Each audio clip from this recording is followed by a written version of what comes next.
இனிமே நீங்க இருக்க மாட்டீங்களா அப்படின்னு கேட்டவங்களுக்கு yes, I am not part of cook with Comali any more. Manimegalai, நீங்க பேசுறது டிஸ்டர்ப் ஆகுது. நீ எதுக்கு கத்தி கத்தி பேசிட்டு இருக்கீங்க? நம்ம சொல்றோம்ல முடிச்சிடறோம்னு சொல்லிட்டு. வா பாக்கலாம், வா.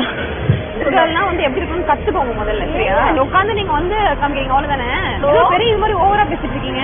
உனக்கு என்ன பிரச்சனை? ஒரு நாள் இவளோட விஷயத்துல எதுக்குமே நான் வந்து போட்டி போட ரொம்ப தேவையில்லாத பேசுறதுக்கு மேல வச்சுக்கிறீங்க, புரியுதா? ஆமா, உன்னை அனுப்புறோம் வெளியே. அதுக்கு ரீசன்ஸ் வந்து நிறைய இருக்கு. I tell you. அதுக்கு முன்னாடி ஒர்க், இவ்வளவு டெடிகேஷன், இவ்வளவு ஹார்ட் ஒர்க் நம்ம போடுறோம், அது எல்லாமே ரொம்ப முக்கியம். பட் அது எல்லாத்த விட ரொம்ப ரொம்ப முக்கியம் செல்ஃப் ரெஸ்பெக்ட். அந்த செல்ஃப் ரெஸ்பெக்ட் வந்து ஒரு இடத்துல நம்மளோட self respect is at risk அப்படிங்கும் போது அதை தாண்டி வர எதுவுமே முக்கியம் கிடையாது. அதை விட்டுட்டு வந்து உங்களுக்கு தெரியும், இந்த ஷோல வந்து லாட் ஆஃப் கண்டஸ்டன்ஸ் அண்ட் அதுல one of the contestant is actually an anchor. இந்த ஷோல வந்து அவங்க கண்டஸ்டன்ட், பட் இந்த ஷோல அவங்க கண்டஸ்டன்டா இல்லாம நிறைய விஷயங்கள் வந்து உள்ள இன்வால்வ் ஆனாங்க.